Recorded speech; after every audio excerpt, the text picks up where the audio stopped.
Good afternoon. My name is Judy G., and I'm here to welcome you to A Place of Faith.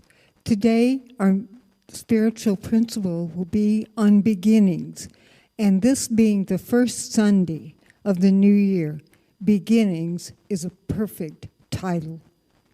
And now, if you will all join me in prayer. Higher power, we welcome you to this time and to this place. We ask that you bless us as we listen to the teaching on beginnings and learn from it, and so it is. Amen. Today, we're here to talk about spiritual concepts, new beginnings. Now, I know last week Linda talked about endings, and it's really good to release and to refresh. So January is actually, the month of January is named after the Greek god Janus, Janus. He's one of the few Roman gods without a Greek counterpart.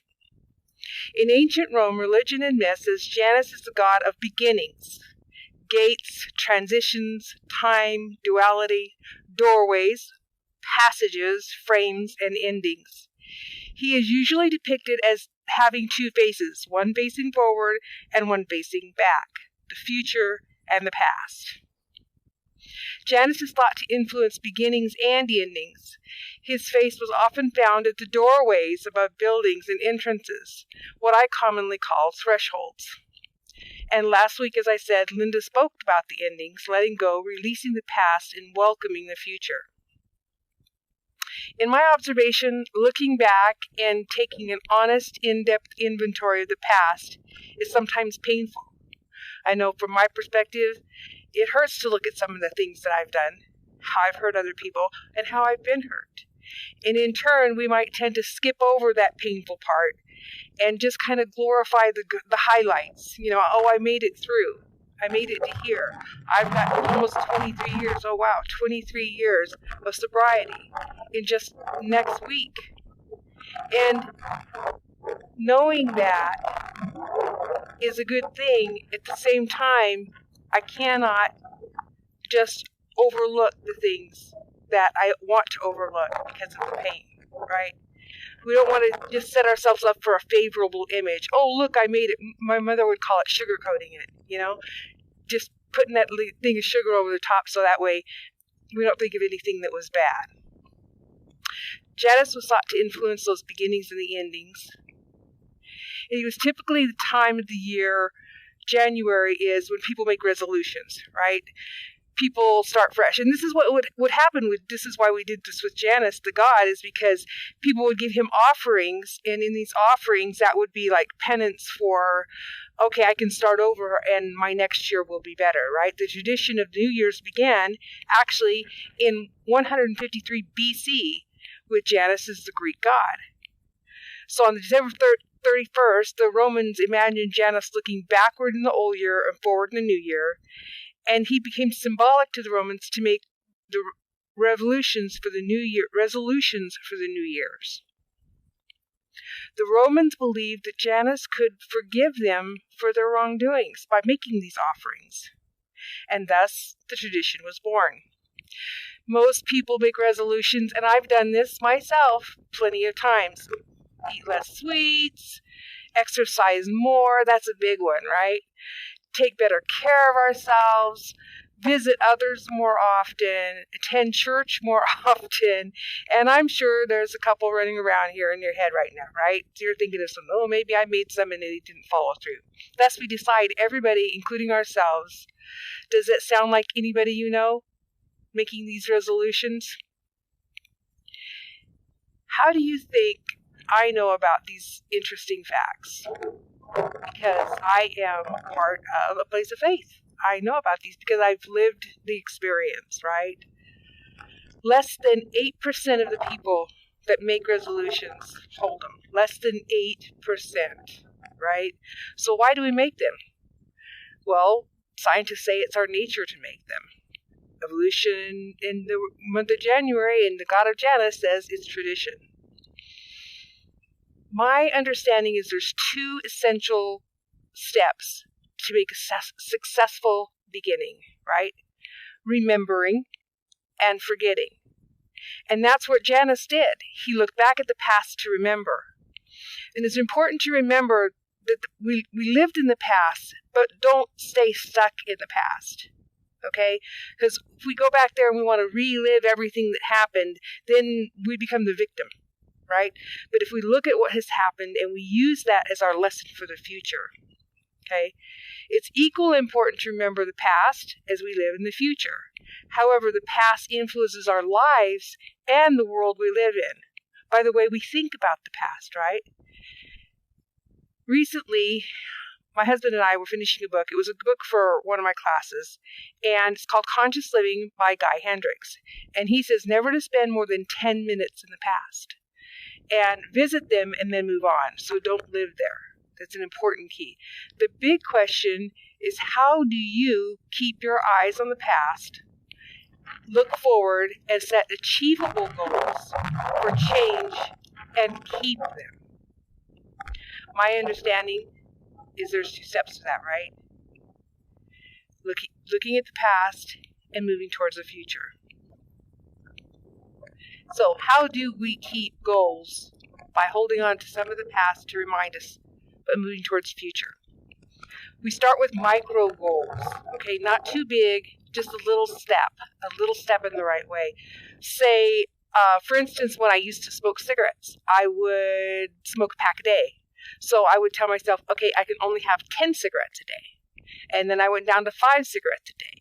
And then I went down to 3 cigarettes a day. So moving to those steps, I give myself a little bit of a chance to congratulate myself for what I've done. To say, hey, you made it this far, so keep going. It builds confidence as well. And make these promises, these resolutions for the right reason. Right? So if we're doing this because, oh, well, my husband wants me to lose weight, well, that's, how are you going to hold on to that resolution? How are you going to do that? One day you're mad at your husband or your wife or whatever. You're not going to exercise that day because, hey, you're going to be mad at them because they're the one that wants this anyway, right? So we want to make these resolutions for ourselves. And really important is to document your progress. That's part of what looking at the past is for. Oftentimes, especially in recovery, my sponsor has said, look over your shoulder just for a moment. And when I looked over my shoulder and seen where I came from to where I was, I realized I was making progress. It's in those moments when I thought I wasn't that she said, hey, now wait a minute. Just take a glance and see. So record your progress. Write down, hey, I made it to 5 cigarettes, or hey, I made it to 10 pounds extra doing this, or I did 10 squats. One at a time. Jump out of bed, do 10 jumping jacks right there. You got your exercise over for the day, right? You did more than you did the day before. Maybe the next day we'll be inspired to jump up and do 20 jumping jacks. Practice. I can't say this enough. We have 5 kids living in the house, and that is a word that comes out of my mouth probably 30 times a day. You get to Mount Olympus by taking every step there. You get to learn to be a great cello player or a great piano player or a great painter or whatever the great blank you want to put in there by taking the steps to get there. Schedule time in your day. Set aside time, even if it's only 10 minutes, even if it's the first 10 minutes. Wake up early, say a little prayer. Give yourself that little bit of time and schedule it in. I know it seems like a lot, but let me tell you, if you think about how much time we swipe our phones or we tap on our tablets, taking 10, 15 minutes out of that time can really create a difference in your life and your goals. Find a buddy or a group. Somebody to hold you accountable. Those are really important because if you're not necessarily reporting to somebody, but if you're sharing your experience and your progress, they can also share ideas of what might help you. Not to say that they live our lives for us, but give us other ideas that we can go, hey, I can use that too, and maybe that'll help me get further on my goal. Connect with your inner truth. Spend some time to see if it's really, truly who you are. Michelangelo, when he created David, he said that he waited because he needed to see David in the stone first. He needed to see it. And once he saw it, all he did was chip away what was not David. Maybe if we see our inner selves, the rest will start chipping away. And reward yourself. It doesn't have to be monetarily, and it doesn't have to mean, I lost 10 pounds, I'm going to go and have an ice cream. Reward yourself with a little downtime. Give yourself an hour just to play. Play ping pong with the kids, or go shoot basketball, or talk to a friend, or, anything, just a little small, hey, I made it this far. I'm making these micro goals, and it's going to turn into something.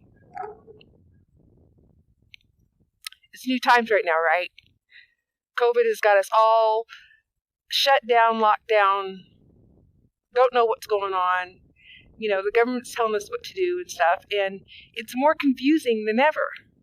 So it's really important that we bring order into our lives, that we find ways to meet these goals.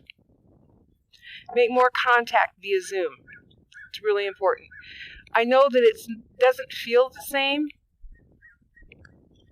and that's okay, as long as there's some contact, some interaction with other people, because it is important to interact. That we were born to connect, right? I love people, and I want to see their faces. Value your relationships more. If there are people that fade out of your life, they're fading out of your life for a reason. You can reach out and try to hold them, or you can offer them the chance to come back, and maybe they will. Maybe they won't. That's their journey. What we need to do is let them be who they are, and we can be who we are. Who knows? We could make new friends. There are ways to make new friends, even on Zoom. Join a group. Do a meetup group via Zoom, right? Have a greater willingness to take ownership of my part of not only my households, keeping my household safe, but keeping others safe that I'm in contact with. There's a lot of him and Han going on round about wearing a mask, not wearing a mask. You're taking over my rights. Here's the deal. I want my family to be safe, so I'm going to wear a mask. That means when I go out, I'm going to be less likely to be in contact with it and bring it home to my family. I'm not just keeping my family safe, I'm keeping your family safe too. So think about the safety matters. And if you don't want to wear it, don't wear it. Stay home. Do something else where you don't require a mask. That's cool too. Make your choices. Live with your choices. I've learned a lot of new skills. There's a lot of places right now that are offering, even Harvard, Yale, schools like that are offering free online classes. The community college offers classes. Take some digital photography classes, and get out in nature, go hiking, do something that's different and inspire yourself to be more. And I don't run into the doctor anymore like we used to. We have 5 kids in the home, myself and my husband. I probably thought we were at the doctor once or twice a month, but we don't do that anymore. We do the homeopathic. We think about what we can do, or we call and ask advice from the doctors, so we don't have to run in there and see them and maybe possibly be exposed. So take a look at you. Take a look at what you want for you. All this self-examination could turn over a lot of stones, okay? And stones can be true and deep thought. Hang with me for a minute. Ask yourself about these things. What do we really want? Do we want cars? Do we want money? Do we want homes, boats, vacations? Or do we want what those things give us? A home to me is security, comfort, and warmth. A family to me is comfort and love. A job to me, it gets me the money to pay for those things. It's not about having big cars and having all these other things that we have. It's about the feeling that we get from them. So find those feelings inside ourselves. See what we can do with those. I don't really like to exercise. I don't. I'm not a huge fan of it. But there are things that I like to do that are exercise, like hiking, horseback riding. Things that I can do. I can hike up a mountain with the grandkids. And I'm exercising, huffing and puffing, but I'm not on a treadmill, which is something I'm not really sure that I can hang with. I want to give more workshops go deeper. I want to help people understand they're worthy, and they're giving them tools and examples of living and experience and things that they can do with their life, and they create feelings and help them with create a life that's genuine and real. So yes, I want to do these, and in order to do these, there are things that I have to do. I have to take baby steps. I have to make goals. I have to set a resolution that I'm going to put aside time, even for things that I don't necessarily want to do, because I want to get to where I want to go. I'm taking my steps towards manliness. In my experience, what I'm trying to express is I think that I want to be free of my weight, okay? And that's my part of the truth. Yet, at a deeper level, I just want to be able to keep up. I want to be able to feel good. I want to be able to join in when everybody's having a blast and they're sliding down the slippery slide in our front yard. Life is lived through each threshold, okay? And these thresholds can be small and these thresholds can be big. But where Janice is above us, briefly looking back and also looking forward. Every time we walk through a doorway into another place, we're at a different threshold. We can make a change. These are our new beginnings, our New Year's resolutions. Will you take that chance? Will you look deep enough to see what it is you really want to feel and head towards that goal? I promise that when you do, when you look in that place, it might be a little scary, but you'll make it. I'm living proof. I want to close with this thing I saw, a quote, and I'm not really sure who it's from, but I have to read it here. It says, I choose to live by choice, not chance. I choose to make changes, not excuses.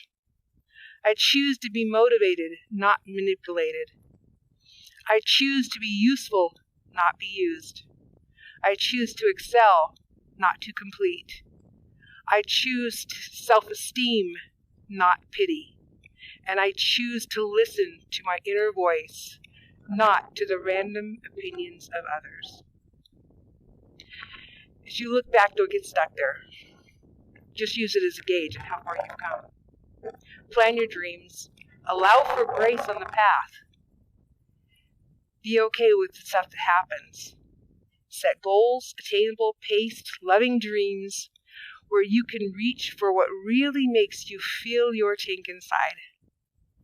When you fill your own tank, you're able to give from the overflow. Let's pray. Higher power, thank you for our time together. Thank you for the words, for your wisdom, for your understanding, and for touching everybody's soul so deeply that they know who they are inside, and they can chisel away everything that doesn't belong. And so it is. As we prepare to receive the message of today, let us take a moment to reflect. Please take a cleansing breath. This cleansing not only increases the oxygen flow, but increases the energy and the love that's growing inside of us. Focus on the inner you.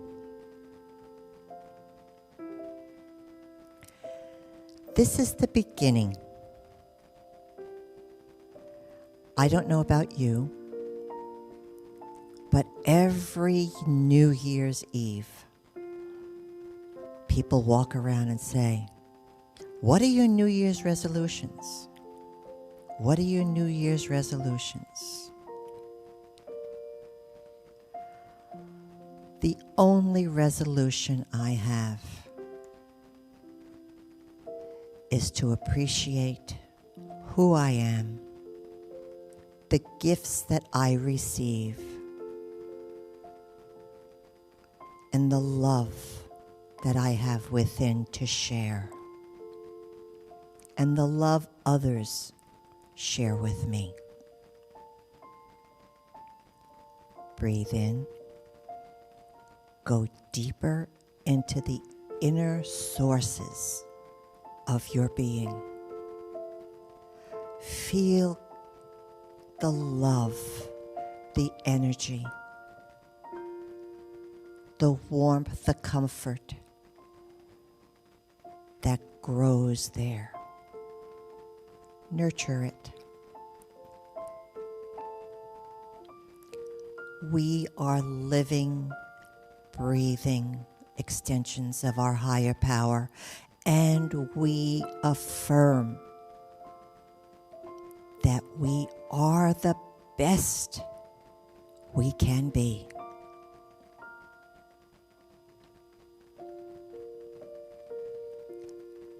The love we share with ourselves manifests in all the dealings that we have outside of this vessel.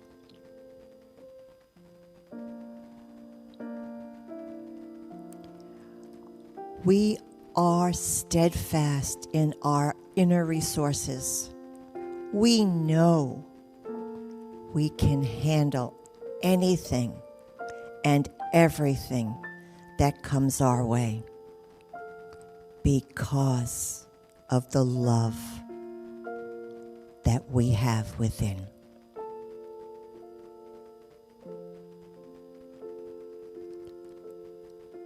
Breathe in another cleansing breath. Breathe out love. Breathe out positive, affirmative messages and energy. We are the Energizer Bunny of love, compassion, growth, affirming positiveness in all that we do. This is a time to look forward with joy, anticipation of the new things that are coming to us. This is a wonderful time in our life. This is the first day of the rest of our life, and we are extremely blessed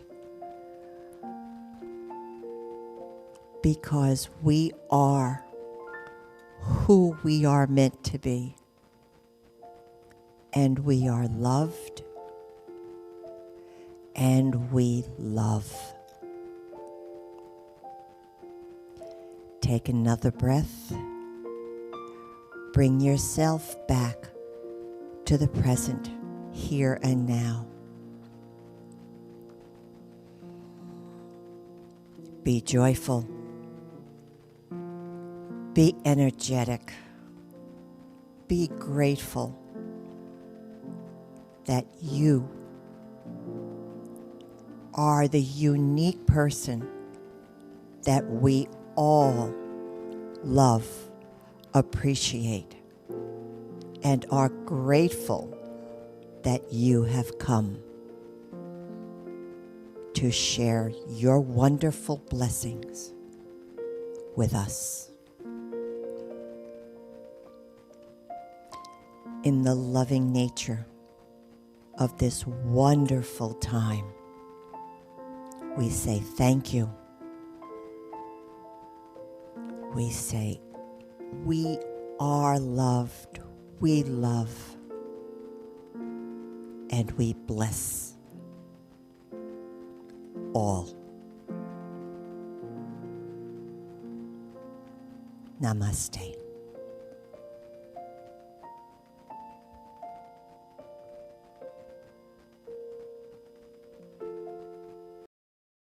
Thank you for joining us, and let's stay connected and grow in spirit. We are on Facebook. Search for Unity Church of El Cajon and follow us and like our posts. You can reach us on YouTube at Unity Church of El Cajon. Please subscribe to our channel, watch our videos, and leave comments which can help us improve. We are on the web at unityofelcajon.org. Email or call our church office to receive our weekly newsletters, which lists all of our activities and opportunities to learn and grow together.